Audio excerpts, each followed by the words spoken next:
Sou grato, Senhor,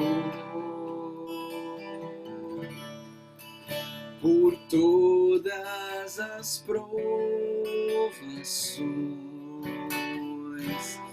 que me fazem crescer em Ti, ao deixá-lo agir.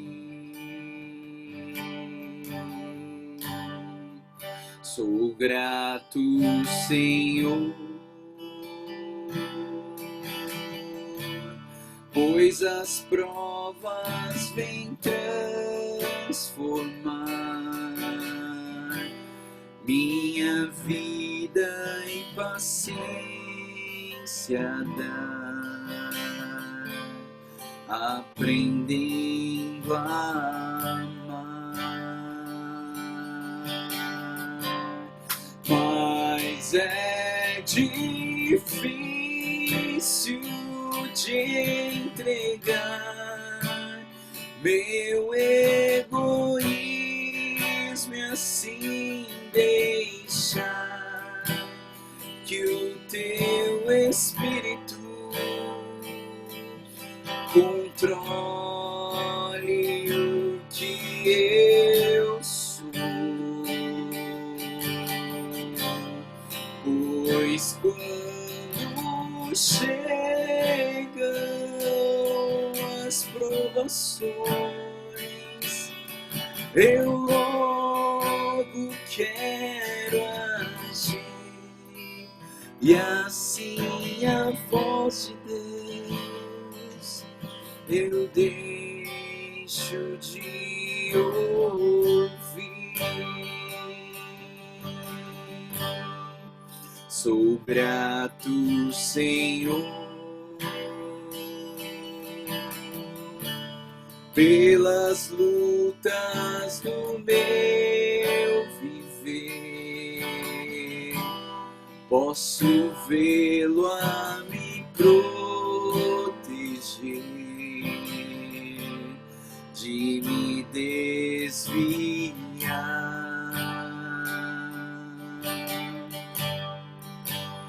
Pois prometeste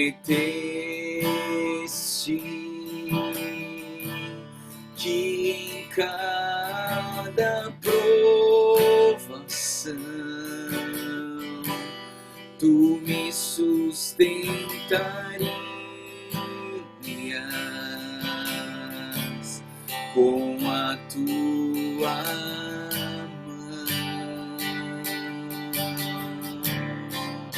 Mas é difícil de entregar meu egoísmo e assim deixar que o Teu Espírito controle o que eu sou. Pois quando chegam as provações, eu logo quero agir, e assim a voz de Deus eu deixo de ouvir. Sou grato, Senhor, é vitória crescer em Ti, entregando-me todo a Ti. A vida é bem melhor. Oh, meu Senhor, quando tudo se acabar, Tua face vou contemplar, e contigo morar.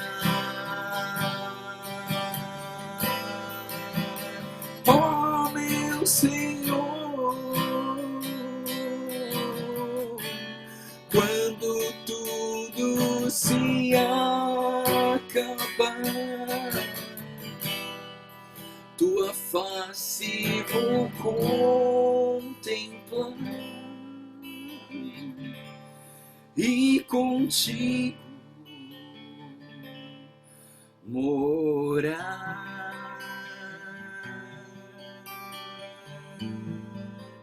Senhor Deus, obrigado, Pai. Obrigado pela pandemia, obrigado pelas dificuldades que a gente passa. Obrigado, Deus, pelas provações. Obrigado pelas lutas da nossa vida. Obrigado, Deus, porque às vezes a gente perde a motivação de viver.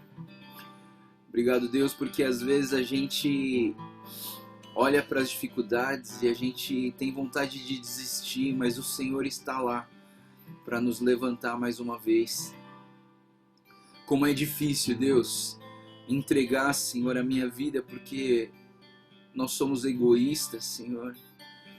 Porque nós não deixamos o Teu Espírito Santo controlar as nossas vidas.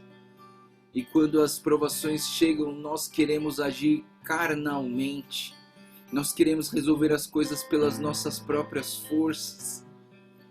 Mas nós estamos aqui, Senhor, te agradecendo pelas provações, te agradecendo pelas dificuldades, te agradecendo pelas perseguições, te agradecendo pelas palavras que machucam, te agradecendo, Senhor, pela família que às vezes dá problemas. Mas nós, Deus, queremos confiar em Ti e deixar a nossa vida nas Tuas mãos. Nós queremos confiar em Ti e deixar o nosso caminho nas Tuas mãos. Pai, que nós possamos aprender o que Paulo diz, que viver é Cristo e morrer é lucro. Que nós possamos aprender com Paulo e entender que nada mais é valioso nesse mundo do que ganhar a Cristo em nossos corações. Obrigado, Deus, pela Tua palavra que nos renova a cada manhã. Que o Senhor continue falando aos nossos corações e que através dessa carta de Filipenses, Pai, o Senhor venha chacoalhar o nosso coração, o Senhor venha incomodar a nossa carnalidade, o nosso egoísmo, Senhor, e nos moldar para sermos imitadores de Ti, Senhor, semelhantes ao Senhor, Pai, a Tua imagem e semelhança aqui na terra. Te agradecemos e oramos em nome do Senhor Jesus. Amém. Muito bem. Bom, nós estamos entrando hoje na carta de Filipenses. E a carta de Filipenses, vou dar uma breve resumida aqui do que é a carta de Filipenses. Carta de Filipenses, como o próprio nome diz, engraçado, né? Todo comentário fala isso. Foi escrito aos Filipenses, por isso que chama Filipenses, né? Então sempre tem o porquê do nome, né? O nome é porque e Filipenses. Então Filipenses sim, porque Filipenses se chama Filipos, porque esse nome foi dado em homenagem ao Filipe II, que era o pai do Alexandre o Grande, né? O grande conquistador aí global, ele conquistou uma grande parte do planeta, né? Esse tal do Alexandre o Grande, né? Filipos foi a primeira cidade na Macedônia em que Paulo estabeleceu uma igreja, e a carta de Paulo aos Filipenses também, como eu falei para vocês em Efésios, é uma das cartas da prisão, né? A carta que foi escrita na prisão, né? E é interessante, né, pessoal? Eu acho isso muito interessante. Filipenses também é chamada da carta da alegria, mas ela foi escrita numa prisão, né? Então, assim, é uma controvérsia, uma ambiguidade isso, né? Como que alguém na prisão pode escrever uma carta que fala tanto sobre alegria, né? Então, assim, é interessante a gente entender que a cidade de Filipos era uma província romana na Macedônia, era um grupo, uma colônia romana. Haviam poucos judeus lá. Inclusive, o comentário diz que não tinha sinagoga em Filipos, por ela ser uma cidade pequena e por ter poucos judeus. E para você montar uma sinagoga, você precisava de no mínimo 10 famílias de judeus. E não tinham 10 homens para formar uma sinagoga lá em Filipos. Então, assim, a cidade realmente era pequena. E em Atos capítulo 16 fala muito sobre a história da igreja de Filipos, que na verdade algumas mulheres se converteram porque elas se reuniam no lugar e Paulo foi junto com elas e elas se converteram, e uma mulher chamada Lídia, que era uma comerciante muito rica, que ela vendia roupas, acho que alguma coisa com púrpura, com algum tecido especial. E essa Lídia, ela era muito rica, então ela tinha uma casa muito grande, muito provavelmente a igreja começou na casa de Lídia, porque era onde as pessoas se reuniam para conhecer o Senhor Jesus. Em Atos 16 também existe aqui em Filipos uma oposição satânica. Né? Lá nessa cidade tinha uma mulher endemoniada, adivinhadora, né? Interessante, né, pessoal? As mulheres, aqui assim, as mulheres, elas que se converteram primeiro, elas que experimentaram Deus primeiro, elas que foram generosas, mas também tinha uma mulher que era mulher usada por Satanás, endemoniada. E no final do livro você vai ver a tal de Evódia e Síntique, que eram duas mulheres que causaram conflito entre elas e que Paulo teve que, através dessa carta, intervir, né? Então, assim,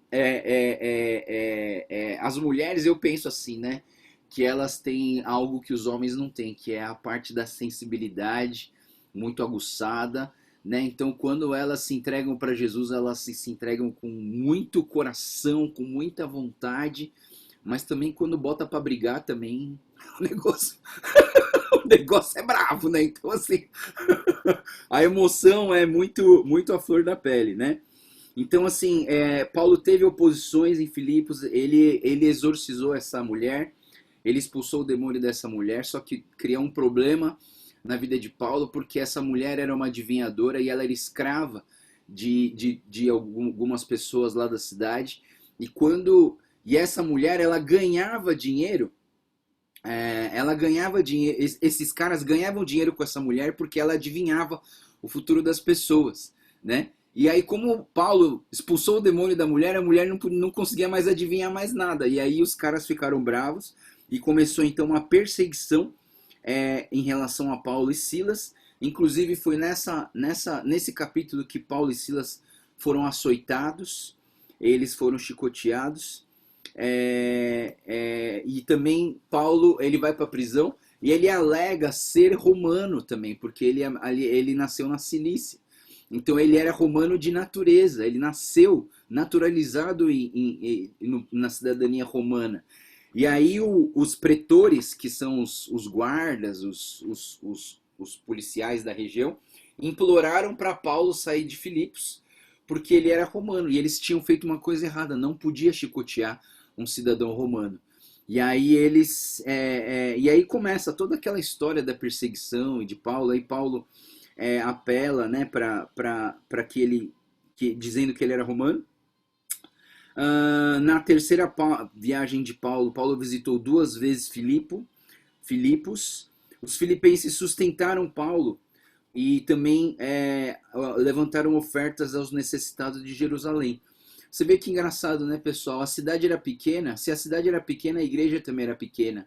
E se a igreja era pequena, como que Paulo falava tanto sobre as ofertas de Filipos, né? E é interessante que, mesmo a igreja não sendo grande, existem igrejas pequenas que são extremamente generosas, e que realmente cumprem com a obediência do dízimo. E é interessante ver como essa igreja nunca faltou nada. A gente vai ver lá no capítulo 4 que nunca faltou nada, e tudo que eles necessitavam, Deus supria a necessidade deles, mas eles nunca deixaram de ofertar e abençoar a igreja, de abençoar os ministros, né? O Paulo e o Silas. Paulo fala, puxa, vocês me sustentaram nos tempos de dificuldade, nunca me faltou nada, aliás, eu tenho até um pouco mais do que eu necessito, né? Então Deus ele foi muito generoso com eles, né? Eu estava conversando com meu pai esses dias e ele estava falando que no passado os pastores não viviam dessa maneira.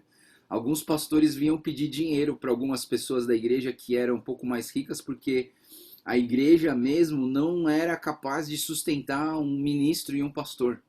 Eu fiquei assim, escandalizado, assim, como assim, né? E meu pai falou, não, é verdade. Né? Quando eu comecei a minha carreira de médico e o outro irmão dele era dentista, eles ajudaram a sustentar vários pastores da Metodista Livre, porque os pastores não tinham condição de sustentar, a igreja não dava recurso suficiente para sustentar os próprios pastores, né? E hoje você tem pastores reclamando porque ganham pouco, né? Já tem casa, tem carro e tem pastor ainda reclamando aí que ganha pouco, né? Então assim, eu vejo que esses pioneiros eles sofreram, eles passaram por dificuldades para que hoje a gente pudesse viver de uma forma um pouco melhor, né? E eles ergueram, eles construíram uma igreja, né? Um templo, uma denominação que hoje consegue sustentar e apoiar os seus pastores e os seus ministros, né? Então, assim, eu vejo que ser pastor naquela época era muito mais desafiador do que hoje, né? E mesmo assim, hoje ainda tem jovens que falam assim, eu que não quero ser pastor para passar fome, né? Então, assim, eu creio que Paulo e Silas, eles tinham um amor muito grande pela igreja de Filipos, porque essa igreja, os filipenses, sustentaram Paulo nas suas dificuldades. Paulo vai falar muito sobre um tal de Epafrodito, a gente vai ver isso no capítulo 3, no final, e esse Epafrodito, ele vinha trazer as ofertas de Filipos para Paulo, né? E o dinheiro que ele trazia não sustentava Paulo, o Epafrodito ficava lá trabalhando para sustentar o ministério de Paulo. É muito interessante, né? Eu não sei se vocês sabem, mas pelo que eu entendo da história, quando o primeiro metodista livre que veio aqui, chamado Daniel Nishizumi, ele veio para o Brasil, ele veio com um coreano chamado Shokomita, né? E esse Shokomita, ele tinha vindo, ele não era pastor, mas ele tinha vindo especificamente para sustentar o Daniel Nishizumi para plantar essa igreja aqui no Brasil.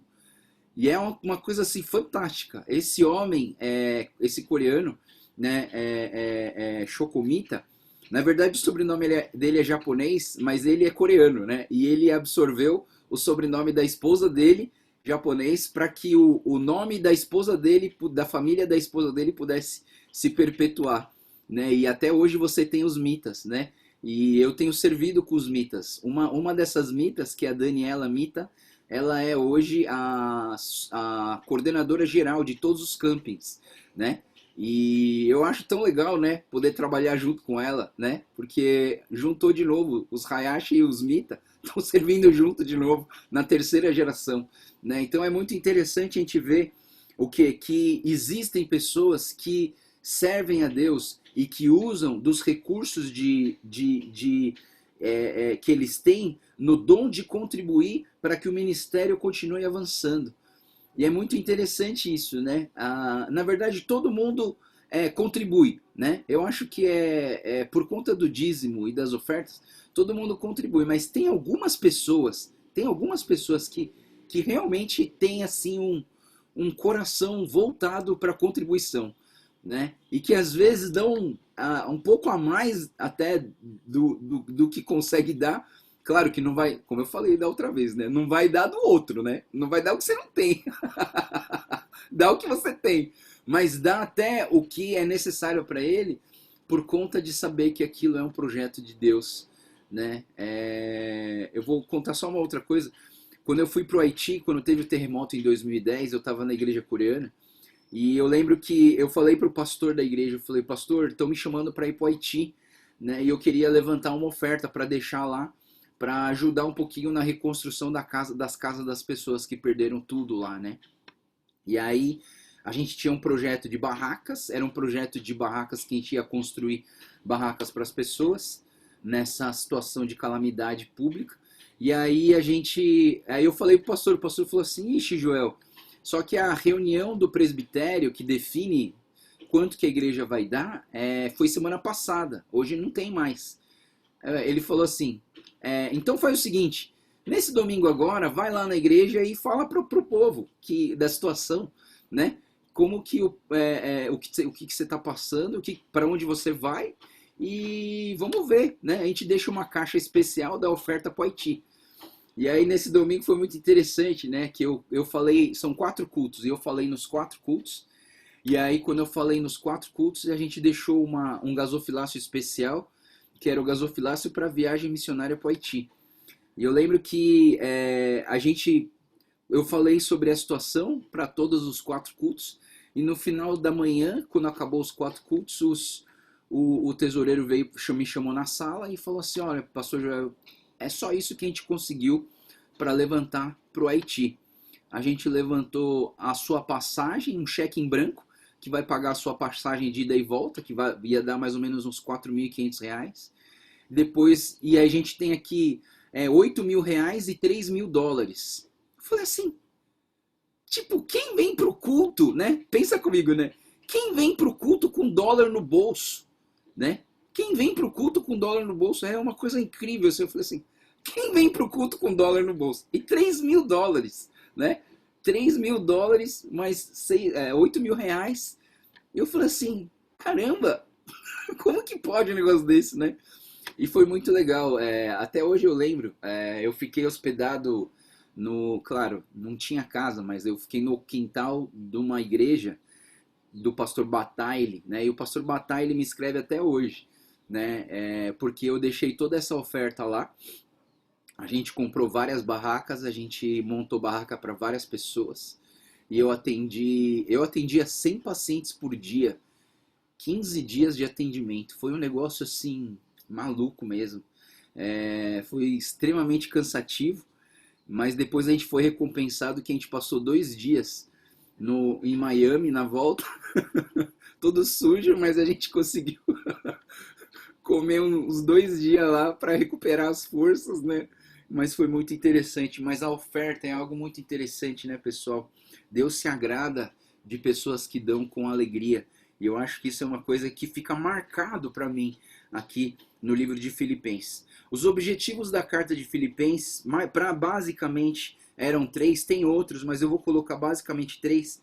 Uma dos objetivos da carta aos Filipenses era agradecer pela oferta, e explicar por que o Epafrodito estava voltando para Filipos. Porque Paulo mandou o Epafrodito de volta para Filipos.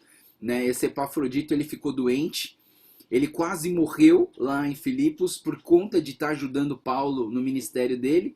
Né? E aí o Paulo mandou Epafrodito de volta para Macedônia, para Filipos, de onde ele estava, lá na prisão, né? Então foi muito interessante essa explicação. Segundo objetivo da carta que eu coloquei para ressaltar aqui, é para advertir o povo da igreja contra os falsos mestres. Então existiam falsos mestres, pessoas que estavam ensinando coisas erradas. E a terceira coisa da carta é a exortação sobre a unidade, porque estava tendo algumas briguinhas lá na igreja, né, que é normal, em todo lugar tem briguinha, em todo lugar tem desentendimento, mas Paulo estava alertando e exortando a igreja para a unidade. Alguns temas da carta de Filipenses que a Filipenses é uma carta muito prática de vivência da vida cristã. A gente vê que Paulo ele é muito direto, né, no que fazer e como viver a vida cristã. Uma coisa interessante aqui dentro do livro de Filipenses é a exposição da autobiografia de Paulo. Paulo fala um pouquinho da sua autobiografia, capítulo 3, de 4 a 7. Né? Ele fala que ele era fariseu, que ele era seguia as leis, que ele perseguia a igreja. Né? Um outro tema aqui é a importância a importante passagem da humilhação e exaltação de Jesus Cristo, né, naquele texto de Filipenses 2, de 5 a 11, quando ele fala que sejam semelhantes a Cristo. E aí ele começa a falar de Jesus, e o comentarista diz que esse texto de Filipenses 2, 5 a 11, é uma das melhores, mais curtas e mais claras explicações da pessoa de Jesus aqui na Terra. A gente vai gastar um pouco de tempo nisso, que eu acho muito legal esse texto. E finalmente, o tema principal da carta é buscar a semelhança de Cristo, buscar que nós sejamos semelhantes a Cristo nos seus pensamentos, nas suas atitudes, nas suas palavras.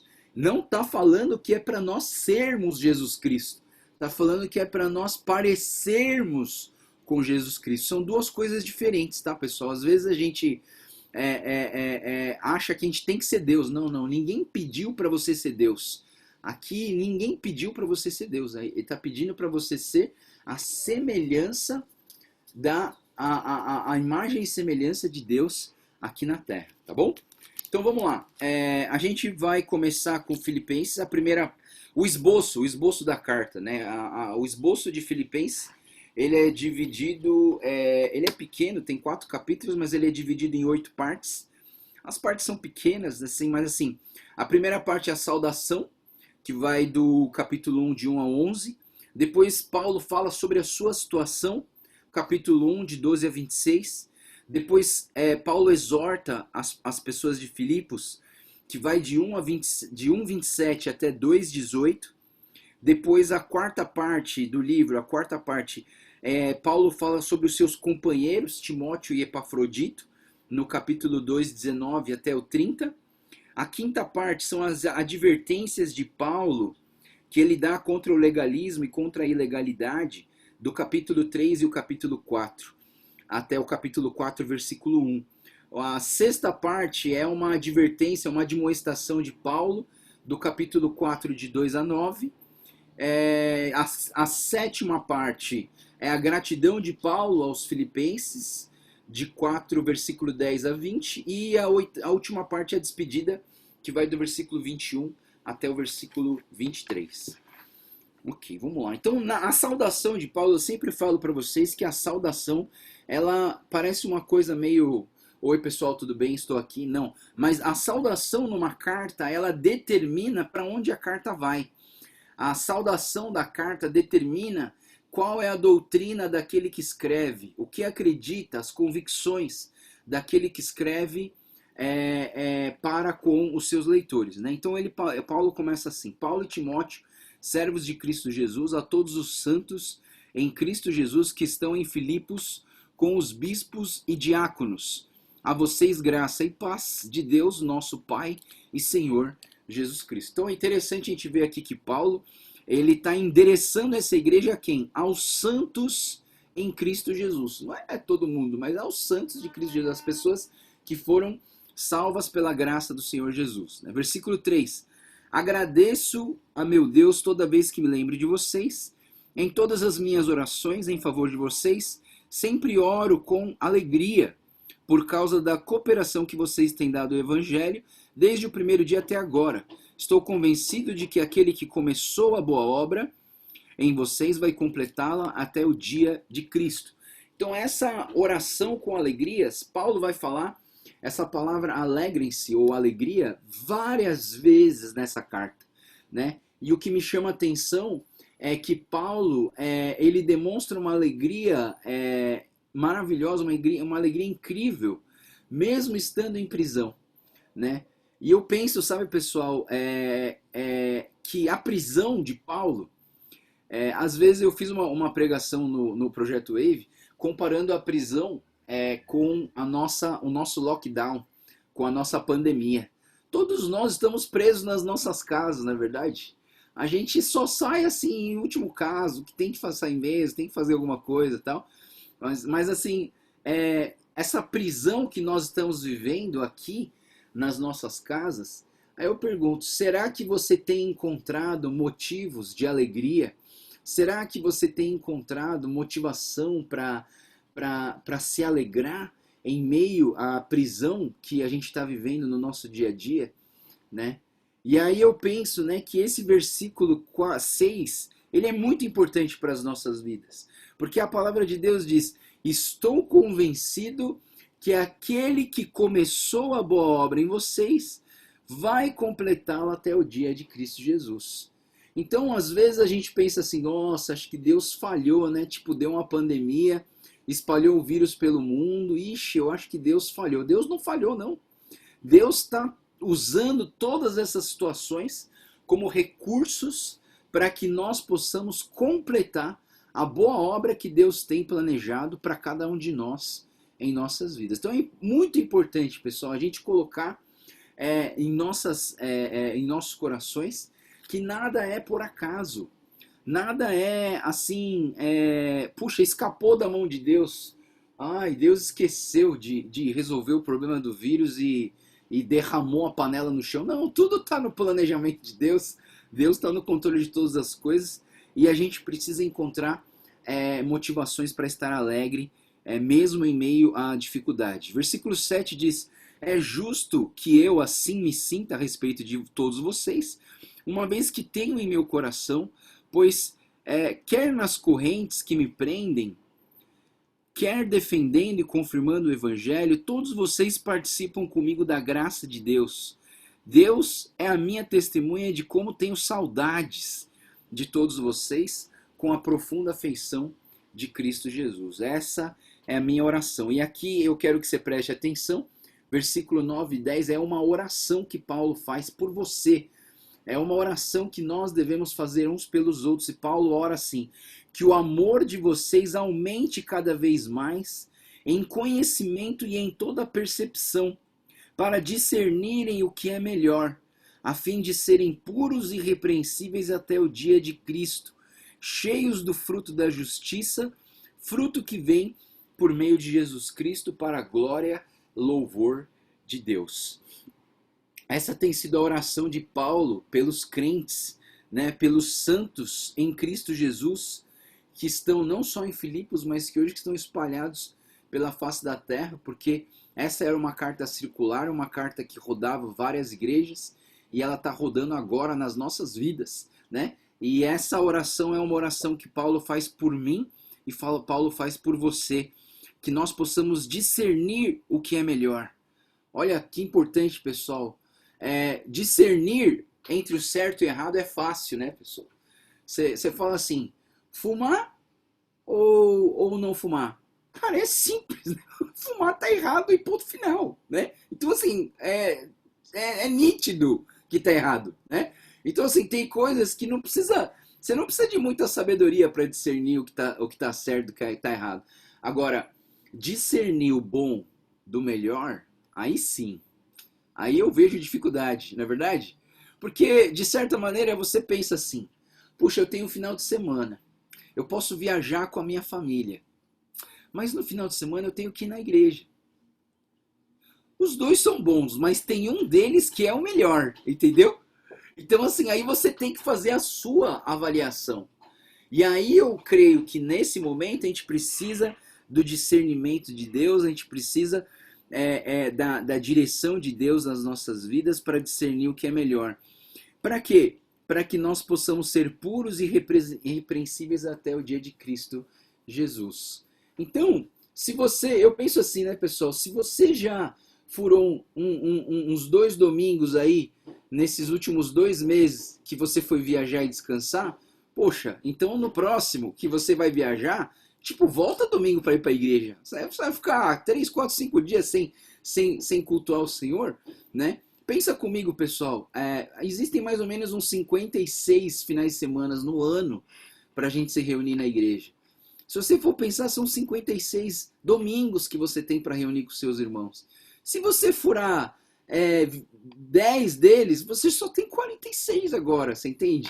E é um compromisso que a gente faz com o Senhor, mas ao mesmo tempo, eu penso, não é pecado nenhum você perder um culto na igreja para você passear com a sua família, para você descansar, porque você tem alguma coisa para fazer, alguma coisa importante. Às vezes o nosso trabalho exige que a gente trabalhe de domingo, não tem problema, O seu trabalho é importante também. E aí eu penso, pessoal, quais são os valores da nossa vida? Qual que é a ordem de valores na nossa vida? Eu não sei, cada um define sua ordem de valores. Eu vou dar a minha ordem de valor, tá? A minha ordem de valor primeiro é Deus sobre todas as coisas. Eu amo mais a Deus do que todas as coisas. Quando eu casei com a Débora, eu falei, Débora, eu amo mais a Deus do que eu amo você, tá? Você vai estar sempre em segundo lugar. Ela falou, ai que bom, pra mim também, você vai estar sempre em segundo lugar. Então tá ótimo. Então a gente se deixa sempre em segundo lugar, Primeiro lugar é Deus, segundo lugar é a família. né? A gente tem que colocar, para mim, a prioridade é a família. E aí eu penso, lembra quando eu falei sobre a cor laranja? A igreja é a luz que brilha e a família é o vermelho, né? E o vermelho com o amarelo forma o laranja. Então, para mim, essas duas prioridades formam o laranja, Deus e a família. A minha terceira prioridade é o trabalho. Por quê? Porque como que eu vou sustentar a minha família se eu não tenho trabalho? Então, assim, a minha terceira prioridade é o trabalho. Eu preciso sustentar a minha família, a minha casa e a minha vida. A quarta prioridade é a igreja. Nossa, pastor, mas você é pastor e colocou a igreja em quarto lugar, né? E eu queria dizer uma coisa para vocês. A igreja não é Deus, mas a igreja é a representação de Deus na minha vida. E eu deixo isso meio separado, por quê? Porque às vezes a gente transforma a igreja num Deus. Ah, é a minha igreja, eu tenho que fazer isso para a minha igreja, minha igreja é tudo. Não, não é. Meu tudo é Deus. A igreja é um lugar que Deus usa para abençoar as pessoas, reunir os santos e ser um lugar que equipa as pessoas para viver em santidade e maturidade no Senhor Jesus. Então, a igreja está para mim em quarto lugar. Muitas pessoas, principalmente entre os coreanos mais antigos, eles juntavam o quarto com o primeiro. Então, assim, a igreja e Deus é a mesma coisa. Eu separei. Deus é Deus, igreja é igreja. Mas muitos coreanos antigos, eles deixavam unidos. A igreja é Deus. Da mesma forma que eu sirvo a igreja e me dedico na igreja, é a mesma forma que eu me dedico para Deus. Claro que você se dedica para Deus, mas você pode se dedicar para Deus sem ser na igreja, né? Então, assim, eu coloco essas prioridades. Por que eu estou falando dessas prioridades para vocês, né?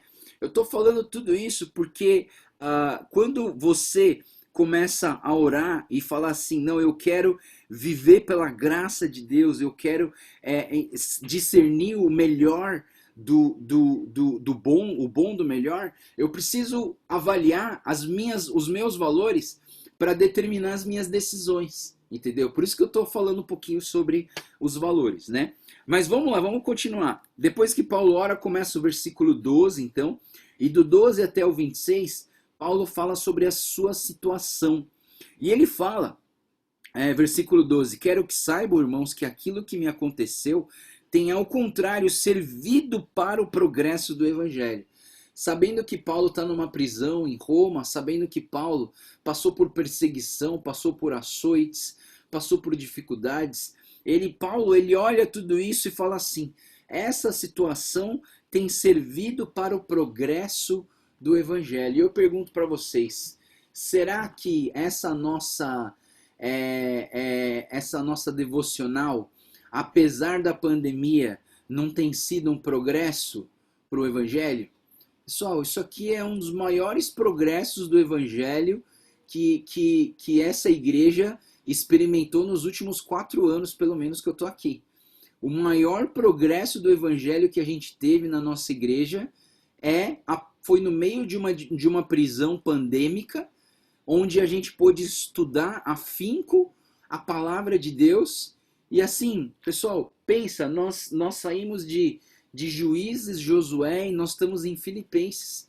Falta poucos livros para acabar a Bíblia, né? E eu penso que essa jornada, apesar das dificuldades, ao contrário, tem servido para o progresso do Evangelho. Versículo 13 diz, como resultado tornou-se evidente a toda a guarda do palácio e todos os demais que estão na prisão por causa de Cristo. Ou seja, Paulo estava ali preso, mas todos os guardas que estavam cuidando de Paulo foram evangelizados e foram alcançados pelo Senhor Jesus, né? Paulo não para, né?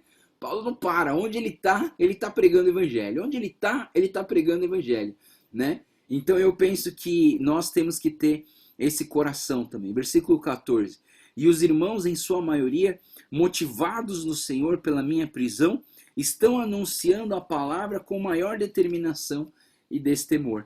Então é interessante, né, que quando a gente vê, por exemplo, uma liderança nossa passando por dificuldades, passando por momentos difíceis, por conta dele estar pregando o evangelho, isso nos motiva a querer prosseguir com essa missão que essa pessoa começou, né? Então eu comecei aqui falando para vocês dos nossos antepassados que começaram a igreja metodista, que sofreram, que passaram dificuldade, que passavam fome, que tinha que dividir comida com 8, 9, 10 filhos, e que às vezes ainda colocava gente de fora para dentro de casa, e aí tinha que dividir a comida com 15, 14 pessoas. Assim, é maluco, mas assim, todo esse sofrimento fez com que hoje nós pudéssemos nos apoiar e viver uma vida cheia da graça de Deus para alcançar mais pessoas para o Evangelho, né? Então, assim, eu vejo que esses testemunhos que a gente tem do passado servem para nós como um encorajamento para a gente continuar prosseguindo para essa missão, né? E continuar buscando do Senhor e continuar proclamando o reino de Deus. Eu lembro que eu cheguei numa cidadezinha do interior que tinha japoneses, e uma japonesa falou assim, perguntou para mim, ela ficou sabendo que o meu nome era Hayashi, e ela perguntou para mim, por acaso você é neto da Kaoru Hayashi? Eu falei, sou eu mesmo, a senhora conhece minha avó? Ela falou assim, a sua avó que me converteu, ela que me trouxe Jesus para minha vida, ela que trouxe a coisa mais importante para minha vida. E eu penso, puxa, que legal, né? E quanto eu fico pensando, se eu levei 9 horas para chegar de carro até esse lugar, imagina isso há 50, 60, 70, 60 anos atrás. Quando a minha avó foi para lá, imagina, deve ter demorado um dia inteiro para chegar nesse lugar. Se para mim demorou 9 horas andando de carro a 120 por hora, imagina o que não levou para eles chegarem nessa cidade. E aí, assim, isso me encoraja, sabe, a servir ao Senhor e a proclamar o Evangelho. E exatamente isso que Paulo fala, né?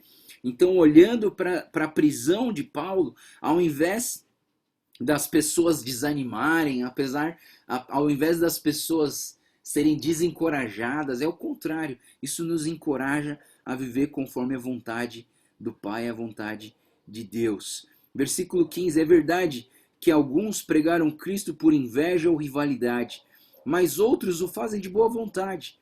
Estes o fazem por amor, sabendo que aqui me encontro para a defesa do Evangelho. Eles pregaram Cristo por ambição egoísta com sinceridade. Deixa eu ver onde eu estou. Isso. Eles pregaram Cristo por ambição egoísta, sem sinceridade, pensando que podem caluniar o sofrimento enquanto estou preso, mas o que importa? O importante é que de qualquer forma, seja por motivos falsos ou verdadeiros, Cristo está sendo pregado e por isso me alegro. E eu queria dizer uma coisa para vocês. Às vezes você vê assim igrejas fazendo errado, né? Ou pregando o evangelho meio errado, mas está falando de Jesus, né? E aí eu penso o seguinte, sabe, pessoal? Eu tenho vários irmãos que começaram a sua vida cristã em igrejas pentecostais, assim, mas aquelas do sapatinho de fogo, sabe? Aquelas que é pentecostal exageradíssimo, assim, né? E eu lembro de uma amiga minha que foi para uma igreja dessa, e eu fiquei preocupado, até fui falar com o pastor, esse pastor da igreja dela lá, confrontei ele com algumas verdades da palavra, conversamos de pastor para pastor, mas aí chegou uma hora que a minha amiga foi praticamente expulsa da igreja. E aí foi interessante, né, que ela falou assim, ai, Joel, tipo, quando eu decidi para lá, olha só, deu tudo errado e agora eu tô aqui passando por essa dificuldade. Eu falei, não, pelo menos indo para lá você conheceu o Senhor Jesus. E eu me alegro, porque se não fosse, pessoal, tem algumas pessoas que se não fosse dessa maneira, eles não tinham encontrado Jesus.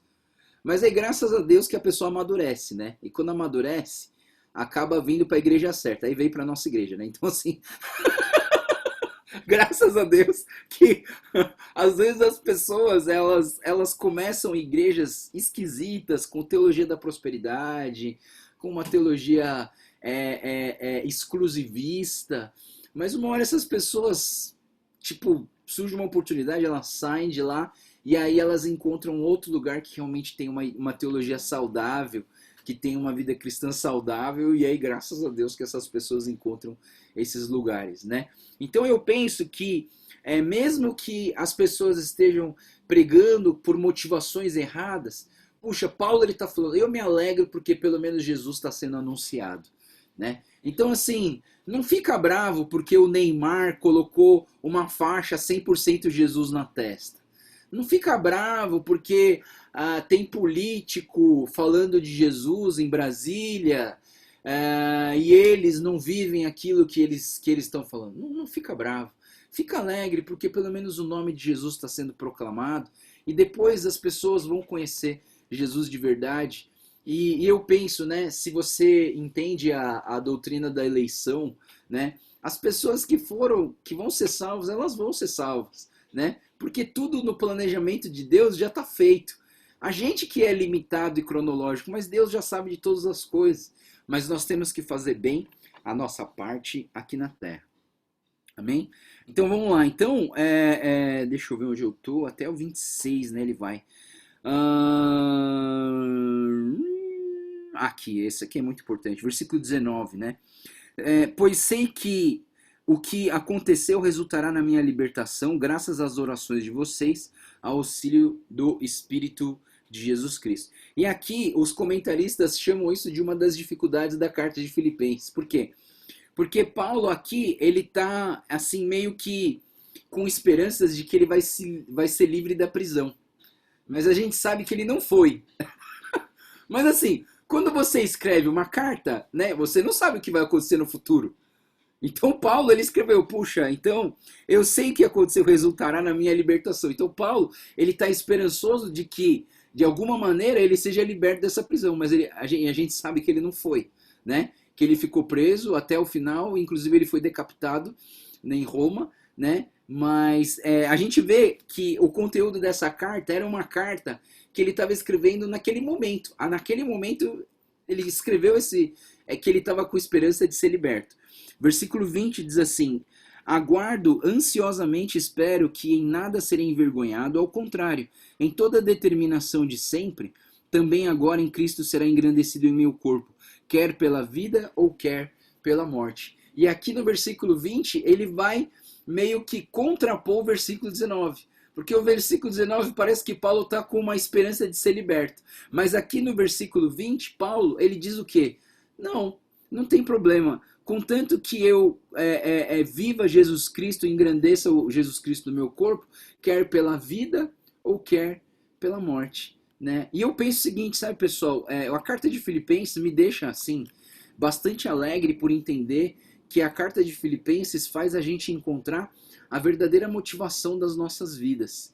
E quando você encontra a verdadeira motivação da sua vida, você não tem mais medo da morte. Sabe, pessoal, eu conheço tantas pessoas que têm medo da morte, tantas pessoas que têm medo de morrer. É claro que a gente tem medo de morrer. Quem aqui não tem medo de morrer, né? Antes de começar essa live, começou a tocar o alarme do meu prédio. Eu falei assim, olha, pessoal, se o negócio começar a chacoalhar aqui, eu vou sair correndo. Vou tentar salvar a minha vida, né?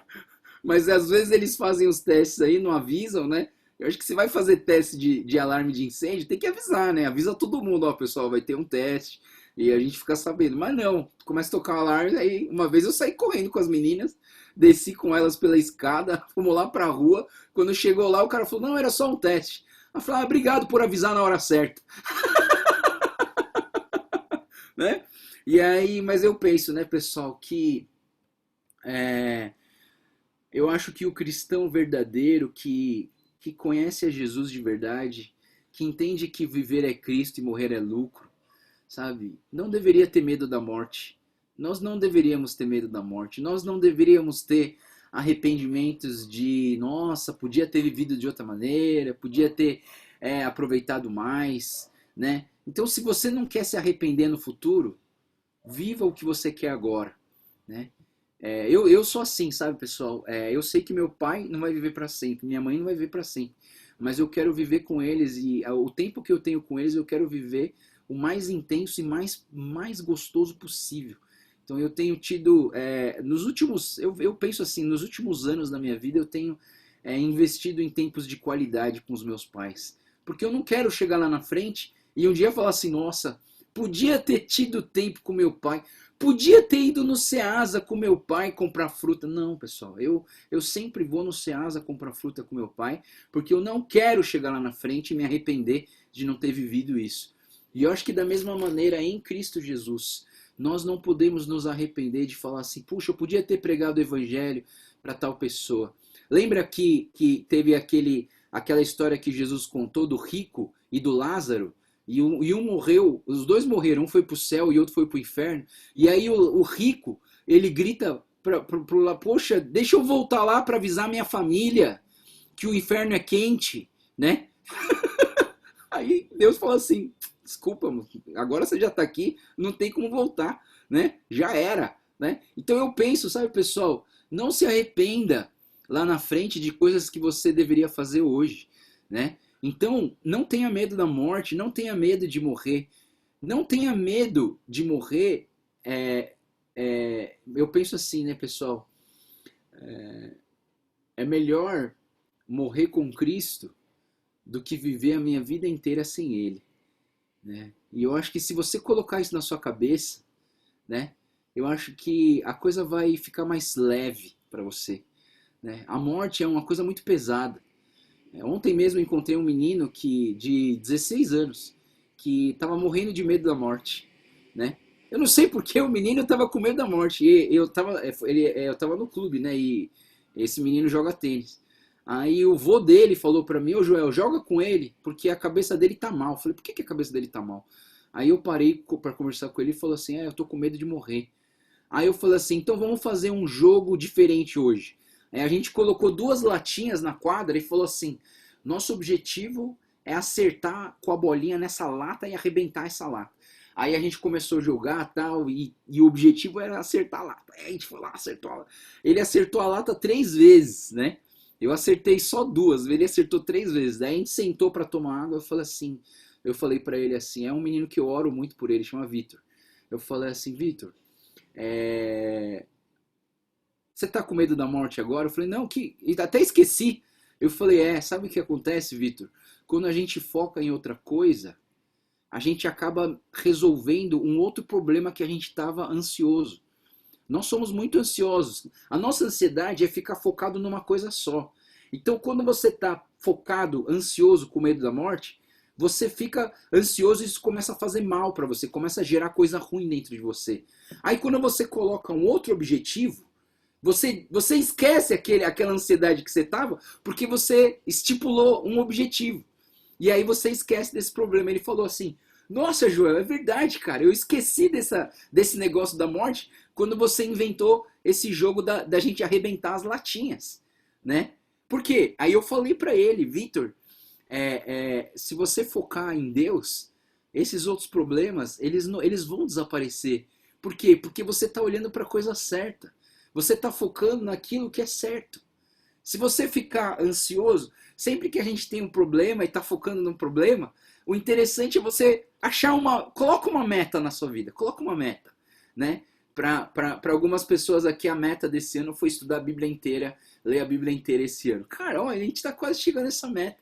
E essa meta fez com que você não entrasse em depressão na pandemia, fez com que você não tivesse um lockdown preso na sua casa super triste, sem fazer nada, sem objetivo. Ele fez com que você conhecesse mais a Deus, conhecesse a palavra, manuseasse melhor a palavra. Ele fez com que você tirasse várias dúvidas bíblicas que você tinha durante esse ano. Esse ano você tirou várias dúvidas que você tinha da Bíblia. Esse ano você se alimentou da palavra de Deus e aí você pôde usar isso na sua escola dominical, nos seus projetos, em algumas coisas. E a gente conseguiu criar uma biblioteca de informação dentro do canal do YouTube que as pessoas podem acessar e conhecer um pouco mais da palavra de Deus. Olha, pessoal, desviamos o foco. Você entende, pessoal? Quando todo mundo começou a ficar com medo da pandemia, a gente... eu penso, né? Eu como pastor, eu falo assim, eu preciso encontrar uma meta para esse pessoal da igreja. Para esse pessoal não ficar preso com a cabeça na pandemia. E aí a gente começa a fazer transmissão online, começa a fazer devocional de manhã. Para quê? Para desfocar no que é ruim, para a gente colocar metas naquilo que é bom. Então é muito interessante, pessoal, a gente olhar para isso. E eu acho que Paulo, na sua vida, ele conseguia fazer isso. Ele tinha pessoas perseguindo ele tinha prisões, ele sofreu açoites, ele sofreu apedrejamentos, mas ele colocava metas. A meta dele era viver Cristo, a meta dele era, olha só o versículo 21, pessoal, ele fala assim: porque para mim viver é Cristo e morrer é lucro. Caso eu continue vivendo no corpo, terei o fruto do meu trabalho e já não sei mais o que escolher. Estou pressionado dos dois lados. Desejo partir para com Cristo, o que é muito melhor. Contudo, é mais necessário por causa de vocês que eu permaneça no corpo. E convencido disso, sei que vou permanecer e continuar com todos vocês para o seu progresso e alegria na fé, a fim de que pela minha presença outra vez, a exultação de vocês, olha a alegria de novo, a exultação de vocês em Cristo Jesus transborde por minha causa. Não importa o que aconteça, exerçam a sua cidadania de maneira digna do Evangelho de Cristo. Então, assim, nós desviamos do foco das coisas ruins para colocar metas de coisas boas. Sabe, pessoal? Eu vou dizer uma coisa para vocês. Existe uma coisa ruim na nossa vida que é fazer regime. Existe coisa mais ruim do que fazer regime?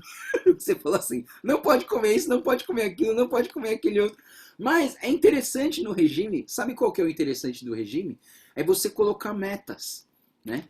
Então, assim, esse ano eu consegui, no meio da pandemia, eu consegui perder uns quilos. Por quê? Porque eu coloquei metas, né? A minha meta, na verdade, foi participar de um torneio de tênis. Eu falei, nossa, essa vai ser minha meta. Eu quero me preparar bem para jogar esse torneio de tênis. E aí, durante 3 meses, eu fiz um regime bravo, condicionamento físico, fiz ginástica todos os dias, comi menos, cortei refrigerante, comecei a comer mais salada, tirei carboidrato. E aí, esse sofrimento tinha um objetivo, você entende? Na verdade, pessoal, a vida ela é sofrida, na verdade. Tudo que a gente passa por sofrimentos. Mas quando você coloca uma meta, você vai correndo atrás das metas. Uma pessoa que desiste das metas, é uma pessoa que provavelmente está definhando para a morte. Você tem que colocar metas. Você tem que colocar metas, né? Porque se você não colocar metas, você vai se perder. Sabe, se você não tem um ponto de referência, você vai se perder. Uma vez um índio no mato, ele estava explicando para mim como que você se encontra quando você está perdido no mato. Você sobe numa árvore, encontra um ponto e você fala, eu preciso chegar ali. Aí você vai caminhando no mato até chegar ali. Aí você chegou ali. Chegou ali, você sobe numa outra árvore e vê aonde você vai chegar. Ah, vou chegar naquela pedra.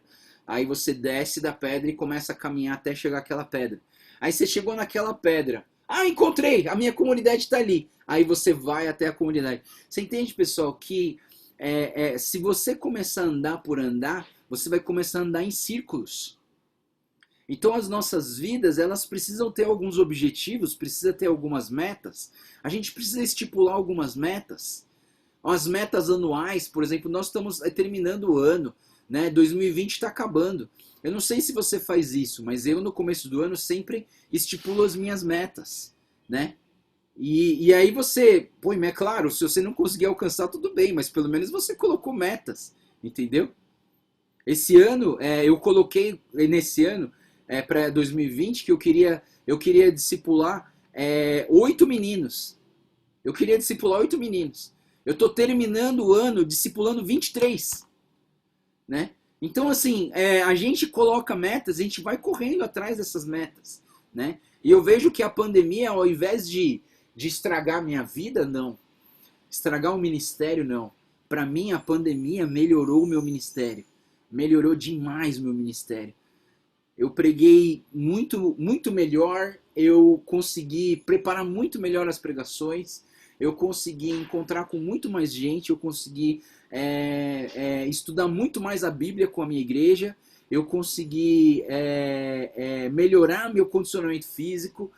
Essa pandemia para mim foi uma das melhores coisas que me aconteceu em todos esses anos. Agora, para outras pessoas, não.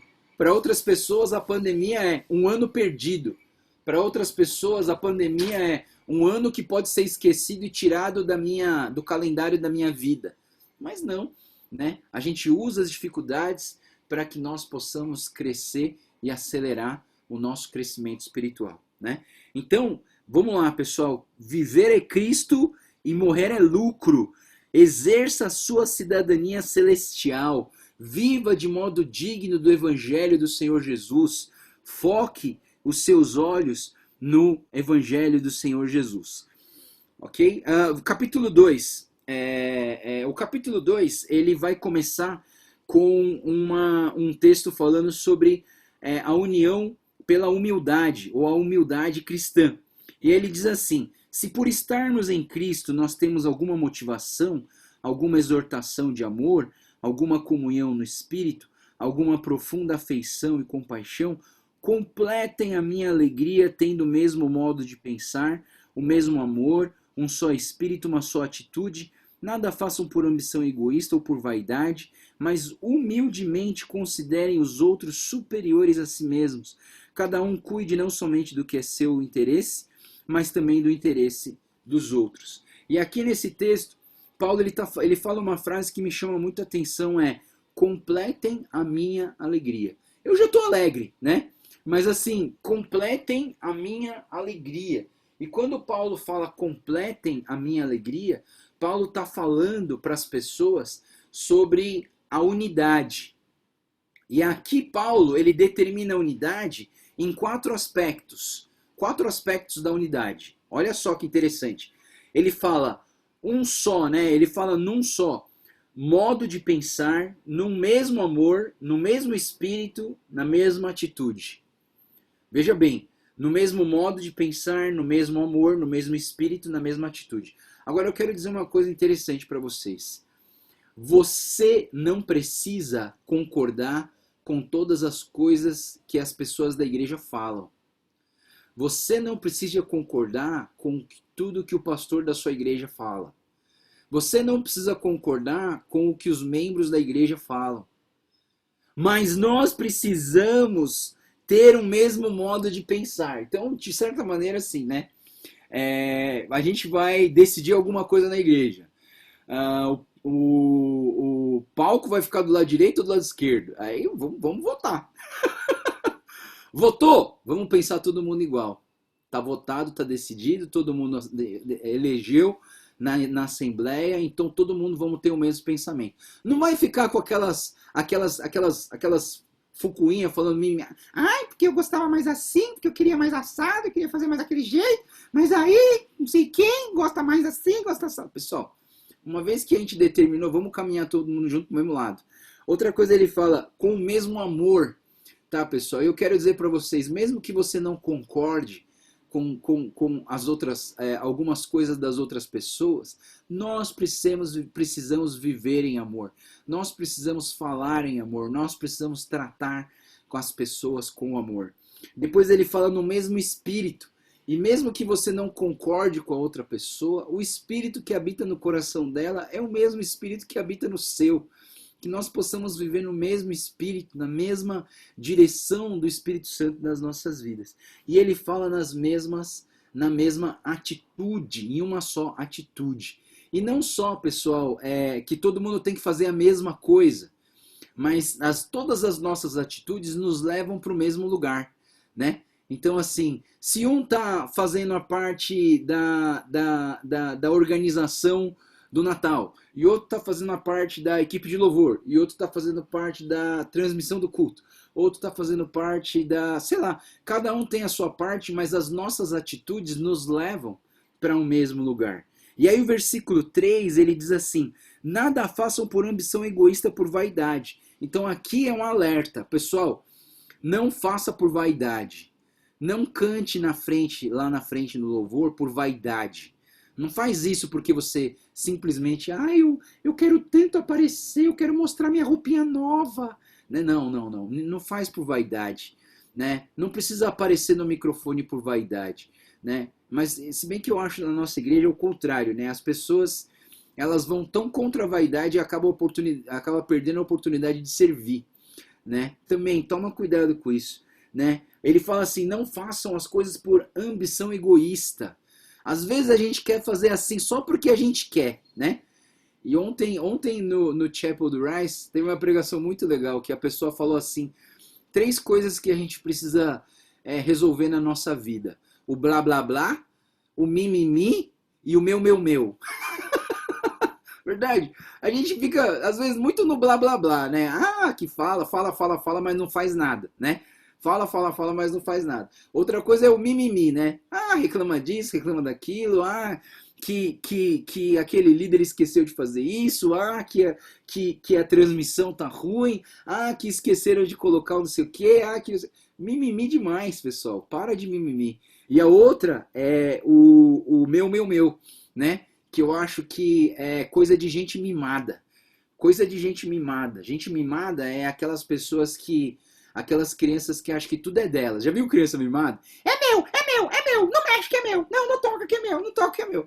E às vezes eu acho que às vezes adultos também fazem isso, né? Esse aqui não mexe não porque é meu. Esse aqui não é pra fazer não, tem que ser desse jeito, porque o meu jeito é o melhor jeito de se fazer. Então tem que ser assim, né? Então esse meu também precisa resolver nas nossas vidas, porque a gente não faz as coisas por ambição egoísta, por vaidade, mas ele fala assim: considere o seu próximo superior a si mesmo. Considere o seu próximo superior a si mesmo. Cada um de vocês cuide não somente do que é seu interesse, mas cuide daquilo que é interesse dos outros, né? E eu penso, sabe, pessoal, esse aqui é um segredo para você manter firme seu casamento, né? Ceder é algo que, se não tiver no casamento, o casamento acaba. Se você não ceder da sua parte para outra, o casamento acaba. Porque aí você vai falar assim: não, é meu jeito, tem que ser assim. Eu aprendi assim, minha mãe me ensinou assim, e tem que ser assim. Só se você não ceder da sua parte, a coisa não vai andar para frente, né? Então, às vezes, você vai ter que aprender a humildade de falar assim: tá bom, então vamos fazer do seu jeito. Pessoal, eu já tive várias situações dessas. Chegando numa situação, a pessoa: vamos fazer desse jeito. Eu falei: não, mas esse jeito não dá certo, vai dar errado. Não, mas eu quero fazer desse jeito. Bom, então vamos fazer desse jeito. Eu acho que você, mesmo sabendo o melhor, o que é certo, você precisa deixar uma outra pessoa tomar a rédea das coisas, né? Eu lembro de estar treinando uma pessoa para ser coordenador de acampamento. E ela falou assim: vou fazer desse jeito. Eu falei: esse jeito não dá certo, já tentei. Não, mas eu quero tentar porque eu vou conseguir. Ela falou: então vamos fazer então. E eu, tipo, mesmo sabendo que não ia dar certo, eu falei assim: tá bom, vamos fazer, eu vou te ajudar. E eu fui junto com essa pessoa, a gente tentou, não deu certo. Aí depois a pessoa mesmo falou assim: puxa, Joel, bem que você avisou. Eu falei: né? Mas tudo bem, pelo menos você aprendeu agora que desse jeito não vai dar certo, né? Então, assim, eu penso que às vezes o líder ele tem que ser humilde para deixar as pessoas bater a cabeça na parede, né? Para que as pessoas possam aprender também, né? Às vezes a gente quer ser tão perfeccionista e que as pessoas não errem aquilo que a gente já errou, mas às vezes, se você não cair, você nunca vai aprender a levantar, né? Então, assim, super protecionismo paternalista às vezes é prejudicial. Por quê? Porque a gente cria filhos que se frustram com as suas falhas. Eu acho que a gente precisa deixar os nossos filhos falharem e passarem por momentos de frustração para a gente ensinar eles como que se lida na situação de frustração, né? Então a gente precisa ensinar eles a levantar a cabeça, né? Então, assim, eu penso que na nossa vida a gente tem que ter essa humildade. Vamos lá, o capítulo 2, meu Deus, tem que estar passando muito rápido. O capítulo 2, versículo 5 até o versículo 11, ele vai falar sobre o exemplo de Cristo e ele vai falar sobre... uma explicação básica, clara, limpa e maravilhosa de quem é Jesus. E eu queria dizer uma coisa para vocês, né? Que nessa explicação, Paulo ele faz um U, sabe o U? O U, tem uma letra U. E ele desenha a letra U nessa explicação. Eu queria tentar explicar isso para vocês. A palavra diz assim: seja a atitude de vocês a mesma de Cristo Jesus, que embora sendo Deus não considerou o ser igual a Deus, que era algo que devia apegar-se, esvaziou-se a si mesmo, vindo a ser servo, tornando semelhante aos homens, e sendo encontrado em forma humana, humilhou-se a si mesmo, foi obediente até a morte. Por isso Deus o exaltou à mais alta posição, ele deu o nome que está acima de todo nome, para que o nome de Jesus se dobre todo o joelho nos céus da terra e debaixo da terra, e toda língua confesse que Jesus Cristo é o Senhor, para a glória de Deus Pai. Agora olha aqui na tela para você tentar entender o que eu estou falando. Por que Paulo está explicando com um U? Olha só o percurso, pessoal. Primeiro ele começa assim: Jesus estava com Deus. Embora sendo Deus, né? Ele diz assim, embora sendo Deus, ele não considerou ser igual a Deus. Começou a descer. Aí ele diz assim, ele esvaziou-se, ele podia apegar-se a isso, mas ele esvaziou-se vindo a ser servo, desceu mais. Depois ele fala, tornando semelhante aos homens, ele humilhou-se a si mesmo e chegou ao ponto mais baixo da letra U. Aí depois começa uma outra fase, porque aí fala assim, por isso Deus o exaltou à mais alta posição, deu o nome que está acima de todo nome, deu o nome que está acima de todo nome, começou a subir. Aí depois ele fala, para que ao nome de Jesus, todo joelho nos céus da terra, debaixo da terra, né? Então ele subiu o nome, que todo joelho na terra esteja sujeito a Jesus Cristo. E ele termina dizendo que toda língua confesse que Jesus Cristo é o Senhor, para a glória de Deus Pai. E veio aqui. Então a letra U é nesse sentido, ó, pessoal. Ele se humilhou, ele, embora sendo Deus, não considerou ser igual a Deus, esvaziou-se, foi um ser humano e humilhou-se, ele foi exaltado, o nome dele está acima de todo nome, para a glória de Deus. Entendeu? Deu para ver isso ou não? Né? Então, assim, nessa explicação, Jesus vai descendo, né? Embora sendo Deus, não considerou ser igual a Deus, ele esvaziou-se, ele se tornou humano e humilhou-se, foi lá para baixo. Aí depois Deus o exaltou, Deus deu um nome que está acima de todo nome, e ele então, ele glorifica a Deus com a sua vida. Então essa é o desceu e o subiu de Jesus Cristo. Tem um outro texto lá em Efésios que fala assim como Deus desceu, ele também subiu. É nesse sentido. É a explicação da pessoa de Jesus Cristo. Jesus Cristo ele foi descendo. Ele não considerou ser igual a Deus, ele esvaziou-se, ele humilhou-se. Mas daí o que aconteceu? Deus o exaltou, o nome dele está acima de todo nome, para quê? Para que ele glorifique a Deus. E essa é uma das melhores explicações da vida de Jesus Cristo, porque Jesus Cristo, existem várias características aqui de Jesus Cristo. Se eu for entrar aqui, a gente vai ficar horas e horas falando sobre essas características de Jesus Cristo. Mas eu queria que você olhasse para esse texto e entendesse que esse texto está falando no versículo 5. Ele está falando o quê? Que a atitude de vocês seja a mesma de Cristo. E aí ele explica quem é Cristo para nós. Capítulo 2, versículo 12 a 18. Então, assim, entendendo quem é Jesus Cristo, ele fala o quê? Versículo 12, pessoal, olha só. Assim, meus amados, como sempre vocês obedeceram, não apenas na minha presença, porém muito mais agora na minha ausência, ponham em ação a salvação de vocês com temor e tremor. Ou seja, o que Paulo está falando aqui, pessoal? Existe um trabalho humano da nossa parte em viver Jesus Cristo aqui na terra. Não é para você ficar sentado na cadeira e falar, tá bom, Deus, faz aí. Não, você precisa fazer a sua parte. Você precisa servir ao Senhor. Você precisa estudar a palavra. Você precisa dobrar o joelho e orar. Você precisa interceder pelas pessoas. Você precisa buscar o Senhor. Você precisa se comprometer e chegar no horário e cumprir com o compromisso que você fez com esse Deus. É a sua parte, é a parte humana. Mas o versículo 13, ele diz assim, pois é Deus quem efetua em vocês tanto o querer como o realizar. Olha que interessante. Primeiro é a parte humana, a parte sua, e segundo é a parte de Deus, porque é Deus que nos motiva, é Deus que coloca as vontades na nossa vida, e é Deus que realiza as obras maravilhosas que a gente faz. Então a glória não é nossa. A glória não é porque eu consegui, não é porque eu sou bom, não é porque eu conheço, não é porque eu fiz isso, não é porque eu sou solidário, não é porque eu sou carinhoso, não é porque eu sou altruísta, não. É porque Deus agiu através de mim, no meu querer e no meu realizar, para que todas as coisas sejam realizadas.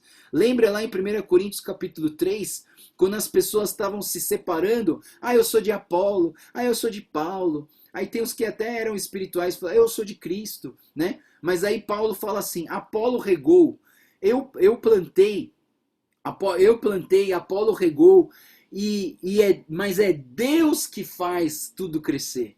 Você entende? Eu posso plantar, eu posso regar, eu posso fazer as coisas, mas é Deus quem determina quando nasce e o que faz, o que acontece.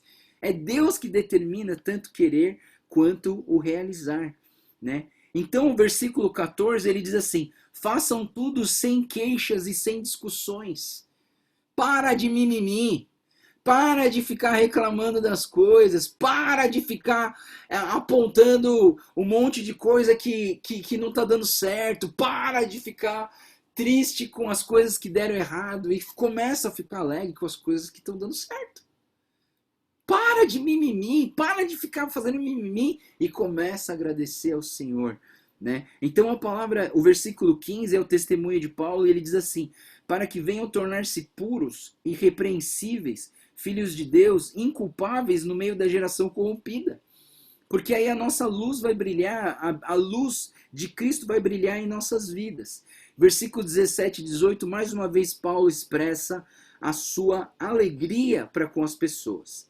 Aí no capítulo 2, versículo 19 a 30, Paulo fala sobre os seus companheiros. Eu vou resumir isso aqui para a gente ir mais rápido. Primeiro ele fala de Timóteo, né? Ele fala do versículo 19 ao 24 de Timóteo, e é interessante que Paulo chama Timóteo de o meu filho, como um filho que está ao lado do seu pai, né? E Timóteo estava sempre acompanhando Paulo, né? E Paulo, não sei se você, a gente vai chegar em Timóteo,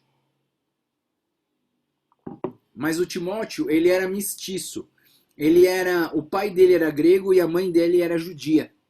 E ele era mestiço, né, nesse sentido, né? Mas Paulo pegou Timóteo para fazer um discipulado e Paulo andava com Timóteo lado a lado. É interessante, né, pessoal? O que é um discipulado? Discipulado para mim é andar junto. Discipulado não é troca de informação. Discipulado não é eu pegar a informação que eu tenho aqui e passar para você. Isso chama estudo bíblico, né? O que Paulo faz com Timóteo é discipulado, é andar que nem pai e filho, é caminhar junto, é colocar projetos juntos, é decidir coisas juntos, é mostrar como é que faz. O pai, ele é um exemplo para o seu filho, e eu penso que discipulado é dessa maneira. Aí ele vai falar sobre o Epafrodito, já falei para vocês, versículo 25 a 30, o Epafrodito era aquele que vinha com as ofertas. E é interessante, né, que eu entendo que o Epafrodito é um cara fantástico. Se esse nome fosse mais bonito, eu colocava o nome do meu filho de Epafrodito. Mas assim, o Epafrodito, assim como as ofertas em dinheiro eram levantadas e mandadas para Paulo, o Epafrodito, ele se deu como oferta voluntária. E ele foi para Paulo e falou: Paulo, eu sou oferta. O que você precisar, eu faço. É muito interessante isso, né, pessoal? Nós precisamos ter um coração de Epafrodito que se dá como oferta ao Senhor, que se entrega como oferta ao Senhor. Só que o cara ficou doente. E aí Paulo estava explicando que o Epafrodito estava voltando para casa e estava falando, pessoal, fica alegre com a volta do Epafrodito, porque ele passou muito mal aqui por causa do Evangelho e ele está voltando para sua casa. Quinta parte do livro vai do capítulo 3 até o capítulo 4, versículo 1, e ele fala sobre contra o legalismo. Eu acho muito importante a gente olhar para esse texto. Ele diz assim: finalmente, meus irmãos, alegrem-se no Senhor. Escrever-lhes de novo as mesmas coisas não é cansativo para mim, é uma segurança para vocês. E eu quero dizer uma coisa para vocês com esse versículo aqui, pessoal. Se você já se cansou de falar para o seu marido, para sua esposa o que é para fazer e ele não faz, não se canse. Fale de novo, e de novo, e de novo, e de novo. Ah, pastor, mas eu já falei 500 vezes. Eu falei, não põe o sapato aqui, põe o sapato aqui. Faz de novo, fala de novo, fala de novo, né? Sabe, pessoal, Paulo está falando, escrever-lhes de novo as mesmas coisas não é cansativo para mim, é uma segurança para vocês. Sabe, e os pais, quantas vezes os pais têm que falar para um filho, para ele aprender que não é para comer com a boca aberta? Mas é várias vezes, não come com a boca aberta, não come com a boca aberta. Agradece o que você ganhou, né? Não ponha o dedo na tomada, não põe o dedo na tomada, vai lá e põe, né? Não mexe com isso aí. Não faz isso aqui. Não pula no sofá. Não pula na cama. Quantas vezes você falou isso na sua vida? Milhares.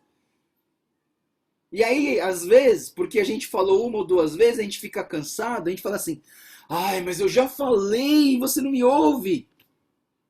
Fala de novo. Fala de novo. E é por isso que a Bíblia está sendo lida há mais de 2000 anos. Porque toda hora tem que falar de novo. E tem que falar de novo. E tem que falar de novo. Muito interessante, né, pessoal? Encontre alegria naquilo que te irrita. Você entende, pessoal? Ontem, a minha esposa tá lendo, mas foi a Fernanda Katsui, esposa do pastor Binho de Sorocaba, que me falou. Falou que ela tá lendo um livro, pessoal, acho que vocês deveriam ler. Chama A Liturgia do Ordinário. E na Liturgia do Ordinário, esse livro trata assim de pequenas coisas que nos irritam, mas que fazem a gente lembrar do ordinário. Sabe quando você vai comer a comida requintada, né? Do dia anterior, aí você fala assim, puxa Deus, obrigado, porque poder comer é uma dádiva, né? Me lembra a Santa Ceia que eu pude compartilhar com o Senhor e tal. Quando você está atrasado, e você pensa, puxa vida, Deus, ainda bem que um dia vai chegar um tempo de eternidade que a gente não vai se preocupar mais com o relógio. Sabe, a Liturgia do Ordinário é um autor que faz você pensar na sua vida ordinária, ao invés de ficar mal por coisas ruins que acontecem, não, transformar essas coisas ruins, coisas boas na nossa vida, né? Então, assim, pode parecer que falar as mesmas coisas de novo é um cansaço, é assim, terrível. Eu tenho que falar 10 vezes para você fazer isso. Fala 20. Falou 20, fala 40. Falou 40, fala 80. Sabe? Mas assim, não desista e encontre alegria nisso. Aí o versículo 2 ele fala assim, cuidado com os cães, cuidado com esses que praticam mal, cuidado com a falsa circuncisão, pois nós é que somos a circuncisão, nós que adoramos pelo Espírito de Deus. Deixa eu explicar isso aqui para vocês, né? Então existiam falsos mestres lá naquela igreja, e o que acontece, pessoal? Geralmente Paulo, quando ele fala sobre os falsos mestres, são aqueles judeus judaizantes, né? Judeus que se convertidos e que são judaizantes, ou os gentios liberais e agnósticos. Basicamente, as problemáticas das pessoas eram mais ou menos essas duas. Então, os judeus judaizantes, eles falavam o quê? Para você ser um cristão, você precisa cumprir com as leis judaicas. E uma das leis judaicas é a circuncisão, né? Então, Paulo está falando o seguinte, olha, cuidado com a falsa circuncisão. Por quê? Porque se você não é judeu, você não precisa fazer a circuncisão, né? Você não precisa fazer a circuncisão, não é da sua cultura, da sua etnia, né? Você não precisa ser circuncidado, porque daí Paulo fala no versículo 3, pois nós é que somos a circuncisão. E aí você precisa entender o que era a circuncisão. A circuncisão era uma operaçãozinha que as pessoas faziam nos meninos no 8º dia e cortava o prepúcio do pênis do menino. Hoje a gente chama isso de operação da fimose. Mas assim, cortava a pontinha do prepúcio do pênis do menino, mas aquilo não era só uma cirurgia, ficava uma marca. Ficava uma marca por toda a vida desse menino. E essa marca é uma marca que definia que ele era uma pessoa pertencente ao povo de Deus. Hoje, o que nos faz ser pertencentes ao povo de Deus? crer no Senhor Jesus, nos arrepender dos nossos pecados e viver uma vida em busca da santidade. Essa é a nossa circuncisão, essa é a nossa marca que nos determina que somos filhos de Deus, que somos parte do povo de Deus, você entende? Então, quando Paulo fala nós somos a circuncisão, é porque a nossa circuncisão é as marcas que nos definem como cristãos, como evangélicos, seguidores do caminho do Senhor Jesus. Então ele fala assim, versículo 4, como eu falei, né? Aqui a gente vai ter uma pequena autobiografia de Paulo, de 4 a 7. Diz assim: embora eu mesmo tivesse razões para ter tal confiança, se alguém pensa que tem razões para confiar na carne, eu ainda mais. Circuncidado no 8º dia de vida, pertencente ao povo de Israel, da tribo de Benjamim, verdadeiro hebreu quanto à lei, fariseu, quanto ao zelo perseguidor da igreja, quanto à justiça que há na lei, irrepreensível. Mas o que para mim era lucro, passei a considerar perda por causa de Cristo. E mais do que isso, considero tudo como perda, comparado com a suprema grandeza do conhecimento de Cristo Jesus, meu Senhor, por quem perdi todas as coisas. Eu as considero como esterco para ganhar a Cristo, a ser encontrado nele, e não tendo a minha própria justiça procedente da lei, mas a que vem mediante a fé em Cristo Jesus. Em Cristo, a justiça que procede de Deus se baseia na fé. Então, o que Paulo está falando assim? Apesar de toda a sua religiosidade, ele considera tudo isso perda para ganhar Cristo, para ganhar pessoas para Cristo, para viver para Cristo Jesus em fé no nosso Senhor Jesus Cristo. Isso aqui é uma inversão de valores, pessoal. Deus começa a fazer parte dos nossos valores quando a gente entrega a nossa vida para Jesus. Essa semana eu estava conversando com a Dani, né, do Gilbert, e a Dani falou assim, que ela começou a postar umas coisas da igreja e as amigas dela começam a falar assim: ai, Dani, que é esse negócio de igreja, não sei o que lá. Ela falou assim: pessoal, encontrei a razão da minha vida, encontrei a melhor coisa do mundo. A melhor coisa do mundo é viver com Deus. E eu acho que vocês também tinham que encontrar isso aí. Sabe, pessoal, a inversão, Paulo está falando aqui de inversão de valores. Eu tenho uma música do Juliano Som que eu gosto muito, falava assim: o que brilhava não brilha mais para mim. O que brilhava não brilha mais para mim. Eu acho essa frase incrível, porque antes as coisas materiais brilhavam nos meus olhos. Antes eu queria ter um monte de coisa, eu queria viajar, eu queria fazer um monte de coisa, mas hoje essas coisas não são tão importantes assim. O que brilhava não brilha mais para mim. O que brilha para mim é fazer a vontade de Deus, é seguir a Jesus Cristo, é ver pessoas sendo transformadas pelo poder de Deus, é ver pessoas conhecendo o Senhor Jesus, é pregar o evangelho para as pessoas. Isso tudo ganhou muito mais valor hoje do que o que eu tinha antigamente. E aí no versículo 12, Paulo começa a falar para nós prosseguirmos para o alvo. Nós não podemos desistir do alvo. Não que eu já tenha obtido tudo isso ou que eu tenha sido aperfeiçoado, mas prossigo para alcançá-lo, pois para isso também fui alcançado por Cristo Jesus.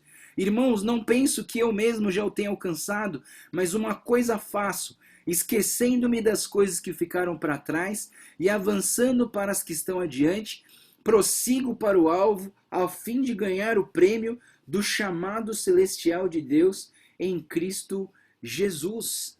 Pessoal, isso é muito importante. Olha só, Paulo, ele coloca alvos. E quando você coloca alvos, fica mais fácil de você caminhar na sua vida cristã, na sua fé cristã, né? Ele, versículo 15 diz: todos nós que alcançamos a maturidade devemos ver as coisas dessa forma. E se algum aspecto vocês pensam de modo diferente, isso também Deus lhe esclarecerá.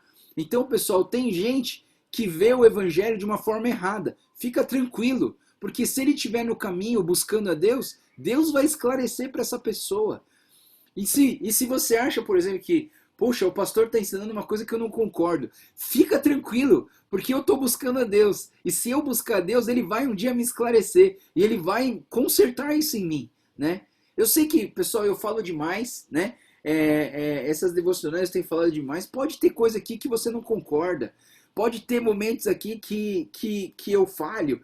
Mas assim, se eu estiver no caminho do Senhor, Deus vai esclarecer, né? Então assim, fica tranquilo que vai dar tudo certo, né?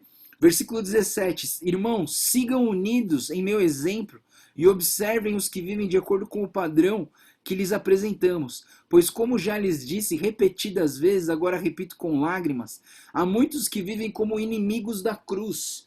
Deixa eu explicar para vocês. Paulo chama de inimigos da cruz aquelas pessoas que estão vivendo uma vida religiosa, que estão falando que precisa seguir as culturas judaicas para ser cristão, que estão falando que a carne é tudo de ruim e só as coisas espirituais são certas em relação ao gnosticismo. Então, assim, pessoal, inimigos da cruz são aqueles que não enxergam que a cruz é a solução e é o resultado para as nossas vidas. A cruz, não tire o poder da cruz, não tire o valor da cruz. A cruz ela precisa estar presente nas nossas vidas, porque foi lá que Jesus Cristo levou a nossa morte e nos deu vida com ele. Nós não podemos desviar do caminho da cruz. E o versículo 20 fala que nós temos que exercer a nossa cidadania dos céus em Cristo Jesus. O capítulo 4, então, ele vai terminar falando sobre uma advertência de Paulo para que permaneçam firmes. Versículo 2, ele diz assim, aí ele traz aquele problema que eu falei para vocês, né? Rogo que, o que eu rogo a Evódia e também a Sintique é que vivam em harmonia no Senhor.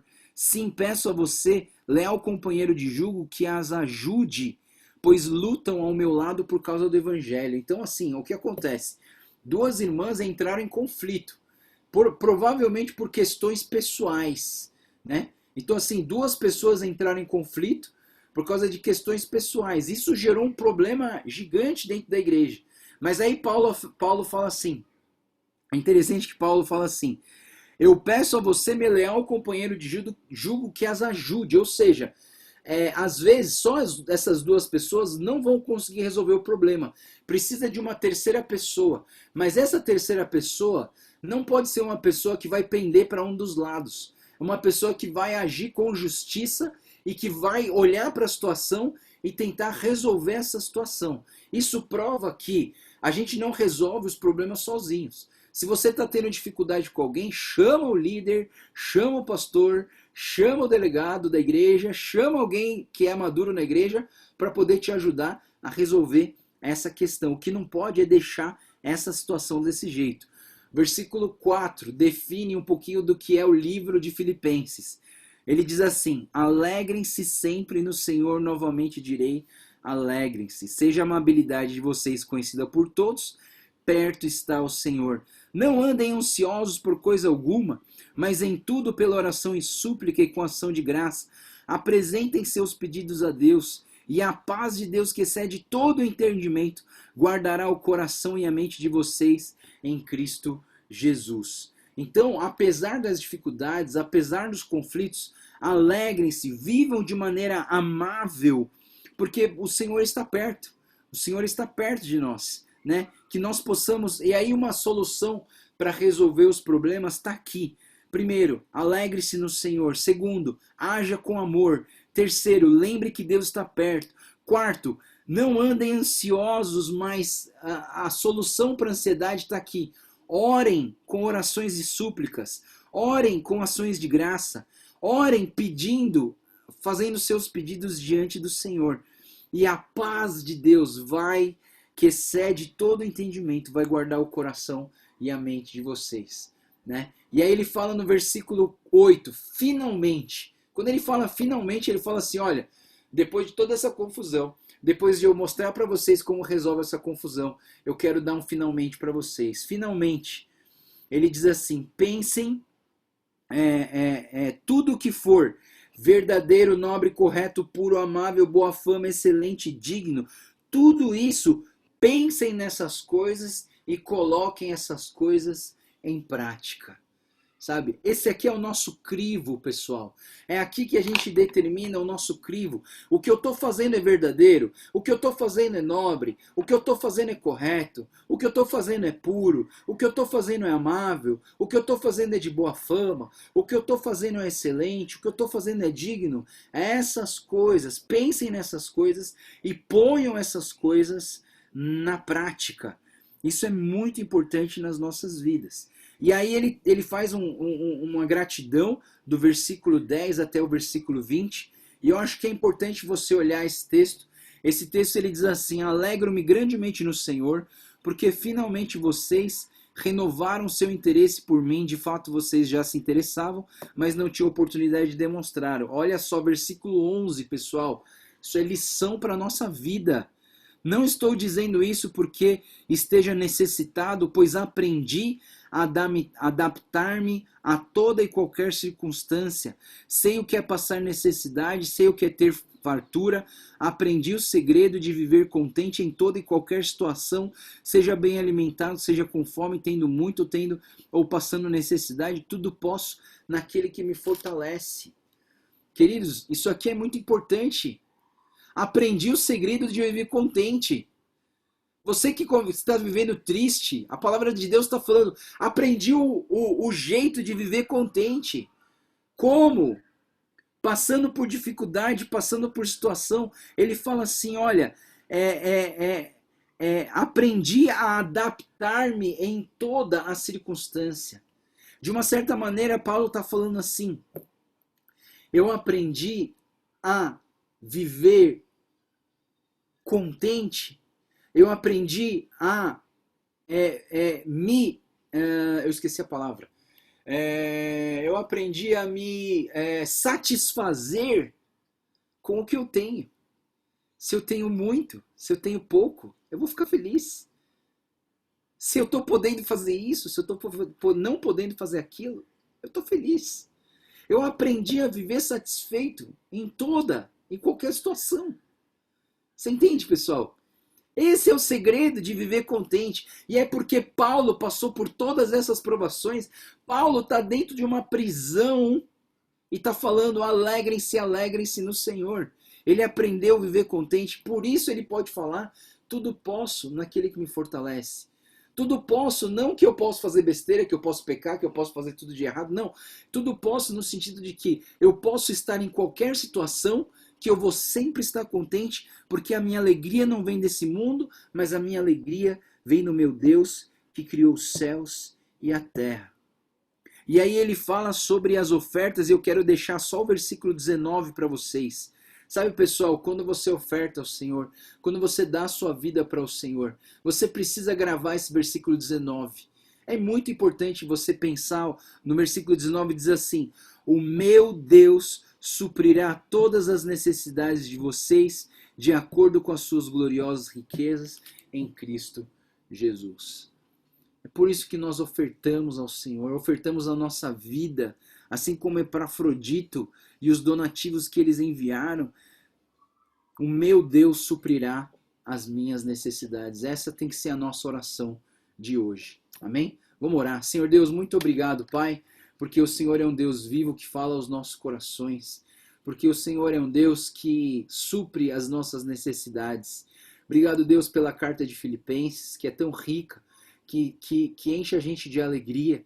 E Deus, eu oro, Deus, para que o Senhor esteja colocando essa alegria em nossos corações, que mesmo não podendo fazer tudo o que nós gostaríamos de fazer, que nós possamos viver de maneira que agrada ao Senhor, que nós possamos viver contentes e satisfeitos em toda e qualquer situação das nossas vidas. Obrigado, Deus, pela tua presença, pelo teu amor e porque o Senhor é um Deus vivo que fala conosco. Oramos tudo isso agradecidos, em nome do Senhor Jesus. Amém. Amém, pessoal. Deus abençoe a vida de vocês. E amanhã tem Colossenses, pessoal. Amanhã o negócio vai pegar. O negócio Colossenses é muito bom. Tchau, pessoal. Deus abençoe. Tenha um ótimo dia. A gente se vê amanhã, pessoal. Tchau, tchau.